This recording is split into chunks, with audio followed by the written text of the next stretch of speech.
जम्मू काश्मीरच्या पहलगाम इथं 22 एप्रिलला झालेल्या दहशतवादी हल्ल्यात 26 पर्यटकांचा मृत्यू झाला तर 20 पेक्षा जास्त नागरिक जखमी झाले। या हल्ल्यानंतर संपूर्ण देशात संतापाचं वातावरण आहे। दहशतवाद्यांविरुद्ध कडक कारवाई करण्याची मागणी समाजाच्या सर्व स्तरातून केली जाते। याच पार्श्वभूमीवर भारतीय सैन्यानं आता दहशतवाद्यांविरुद्ध ऑल आउट ऑपरेशन सुरू केलंय। हल्ला झाल्यानंतर सैन्य गेल्या 6 दिवसांपासून पहलगाम आणि आजूबाजूच्या जंगलात कोम्बिंग ऑपरेशन राबवत आहे। भारतीय सैन्य, काश्मीर पोलीस आणि एनआयएचं शोध पथक दहशतवाद्यांचा शोध घेण्यासाठी काश्मीर पिंजून काढत आहे। या दहशतवाद्यांचा अनंतनागाच्या जंगलात शोध सुरू आहे। मंगळवारी सैन्याच्या या ऑपरेशनला मोठं यश आलं। सैन्यानं दहशतवाद्यांना घेरलं असून त्यांची ओळखही पटली आहे। सध्या सैन्याची या दहशतवाद्यांसोबत चकमक सुरू असून लवकरच त्यांचा शेवट होऊ शकतो असंही सांगितलं जात आहे। पण हे दहशतवादी नेमके कोण आहेत? त्यांची ओळख कशा प्रकारे पटली? भारतीय सैन्यानं या दहशतवाद्यांना कशा प्रकारे घेरले जाणून घेऊया त्या व्हिडिओमधून। नमस्कार, मी अदिती आणि तुम्ही पाहताय बोल भिडू। पहलगाम इथं हल्ला केल्यानंतर हे दहशतवादी पाकव्याप्त काश्मीरच्या दिशेने पळाले, पण ते अजूनही पीओके मध्येच पोहोचले नसल्याची बातमी आहे। या दहशतवाद्यांचा शोध गेल्या आठवडाभरापासून सुरू होता। काश्मीरचा हा भाग अत्यंत डोंगराळ असल्यामुळे दहशतवाद्यांना पळण्यासाठी वाहनाचा वापर करणं शक्य नव्हतं। यामुळे हे दहशतवादी चालतच पाकव्याप्त काश्मीरमध्ये जात होते। मंगळवारी हे दहशतवादी काश्मीरच्या जंगलात सापडले। त्यांचा शोध घेण्यासाठी सुरक्षा यंत्रणा रात्रंदिवस काम करत होती। सध्या भारतीय सैन्यानं या दहशतवाद्यांना घेरलं असल्याचं सांगितलं जातंय। माध्यमांमध्ये असलेल्या बातम्यांनुसार दहशतवादी आणि सैन्याच्या जवानांमध्ये जोरदार चकमक सुरू आहे। दहशतवाद्यांकडे शस्त्र असून त्यांच्याकडूनही भारतीय जवानांवर गोळीबार सुरू आहे।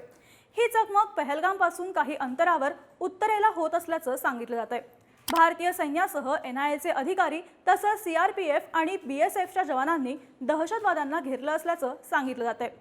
या दहशतवाद्यांकडे चीनी बनावटीचा एक सॅटेलाइट फोन असल्याची माहिती आता समोर आली आहे। 22 एप्रिलला झालेल्या दहशतवादी हल्ल्यानंतर तपास यंत्रणांकडून दहशतवाद्यांचा शोध सुरू होता। या दहशतवाद्यांना काश्मीरमध्ये प्रवेश करण्यासाठी काही स्थानिकांनी मदत केल्याची माहिती यंत्रणांना मिळाली। त्या माहितीच्या आधारे संशयितांची घरही पाडली जात होती। पण महत्त्वाची गोष्ट म्हणजे पहलगाम हल्ल्याच्या संशयित दहशतवाद्यांपैकी 2 जण 1.5 वर्षांपूर्वीच भारतात दाखल झाले होते, हे आता समोर आलंय। त्यांच्यासह इतरही काही घुसखोर भारतीय हद्दीत दाखल झाले होते। हे सर्व दहशतवादी सीमेवरच्या सांबा कठुआ भागात तारांचं कुंपण तोडून भारतीय हद्दीत आले। तेव्हापासून भारतात झालेल्या दहशतवादी कारवायांमध्ये त्यांचा सहभाग असल्याची शक्यता वर्तवली जाते। सूत्रांनी दिलेल्या माहितीनुसार काश्मीर खोऱ्यातील काही दहशतवादी घटनांनंतर त्यांच्या घुसखोरीची चौकशी यापूर्वी करण्यात आली होती। पहलगाममध्ये हल्ला करण्यासाठी जे 2 दहशतवादी 1.5 वर्षांपूर्वीच भारतात दाखल झाले होते, त्यांची ओळखही आता पटली आहे। यापैकी एकाचं नाव अली भाई उर्फ तल्हा असून दुसऱ्याचं नाव हाशिम मुसा उर्फ सुलेमान आहे।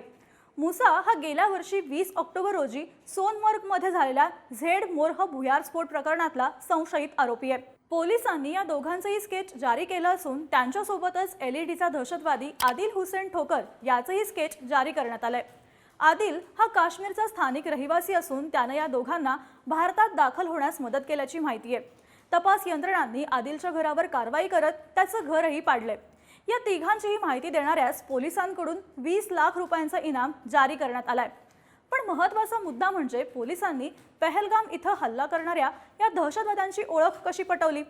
तर पहलगाम घटनेच्या प्रत्यक्षदर्शींना दहशतवाद्यांचे अनेक फोटो दाखवण्यात आले। त्यातल्या एका फोटोमध्ये पर्यटकांनी मुसाला ओळखलं। त्या आधारे इतर दहशतवाद्यांची देखील ओळख पटली अशी माहिती एका अधिकाऱ्यानं दिली आहे। तपास पथकांना मुसाचा फोटो दहशतवादी जुनैद अहमद भटच्या मोबाईलमध्ये सापडला होता। भट गेल्या वर्षी डिसेंबरमध्ये दाचिगम जंगलात झालेल्या चकमकीत मारला गेला होता। त्याच्याकडे सापडलेल्या वस्तू आणि फोटोच्या आधारे पोलिसांनी इतर दहशतवाद्यांची माहिती जमा केली। आता हा हाशिम मुसा उर्फ सुलेमान कोण आहे याची माहिती समोर आली आहे। माहितीनुसार मुसा हा पाकिस्तानी सैन्याच्या स्पेशल फोर्सेसचा पॅरा कमांडो होता, जो आता दहशतवादी संघटना एलईटीसाठी काम करतोय। एलईटीच्या कमांडर्सनं त्याला पर्यटकांवर हल्ला करण्यासाठी जम्मू काश्मीरला पाठवलं होतं। सुरक्षा यंत्रणांना संशय आहे की पाकिस्तानच्या स्पेशल सर्व्हिस ग्रुपनं मुसाला हल्ला करण्यासाठी काही दिवसांसाठी एलईटीकडे सोपवलंय। मुसा हा फक्त पहलगाम दहशतवादी हल्ल्यात सहभागी नव्हता, तर गेल्या वर्षी ऑक्टोबरमध्ये गंदरबल आणि बारामुल्ला इथे झालेल्या दहशतवादी हल्ल्यांमागेही त्याचा हात होता। या हल्ल्यात 11 जणांचा मृत्यू झाला होता। मुसा हा LET मध्ये सामील होण्यापूर्वी पाकिस्तानी स्पेशल फोर्सेस SSGचा पॅरा कमांडो होता। त्यामुळे तो युद्धासाठी आणि गुप्त कारवायांसाठी चांगला ट्रेंड आहे। या कमांडोंना शारीरिक आणि मानसिकदृष्ट्या मजबूत बनवण्यासाठी कठोर प्रशिक्षण दिलं जातं। SSG कमांडो हे आधुनिक शस्त्र चालवण्यात आणि हाताने फाईट करण्यातही एक्सपर्ट असतात। याशिवाय त्यांच्याकडे हाय नेव्हिगेशन स्किल आणि कुठल्याही परिस्थितीत जिवंत राहण्याचं कौशल्य असतं।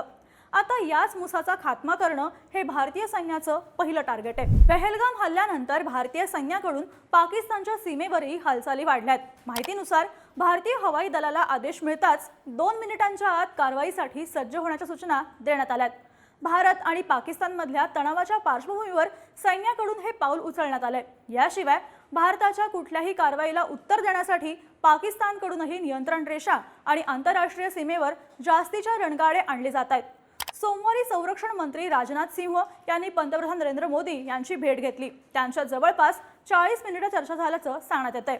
या चर्चेदरम्यान राजनाथ सिंह यांनी भारतीय सैन्य कोणतीही कारवाई करण्यास सज्ज आहे असं पंतप्रधानांना सांगितल्याच्या बातम्या आहेत। याशिवाय काश्मीरमधल्या सध्याच्या स्थितीबाबत त्यांनी पंतप्रधानांना माहिती दिली। या हल्ल्यामागील सूत्रधारांना शिक्षा करण्यासाठी आवश्यक असलेल्या सर्व पर्यायांचा या बैठकीमध्ये विचार करण्यात आल्याची देखील चर्चा आहे। पण या बैठकीबाबत केंद्र सरकारनं अद्याप अधिकृतरित्या कोणतीही माहिती समोर दिलेली नाही।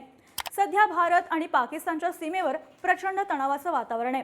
दोन्ही देशांच्या सैन्याला कोणत्याही परिस्थितीसाठी तयार करण्याचे आदेश देण्यात आलेत। शिवाय अरबी समुद्रातही नौदलाच्या हालचाली वाढल्यात।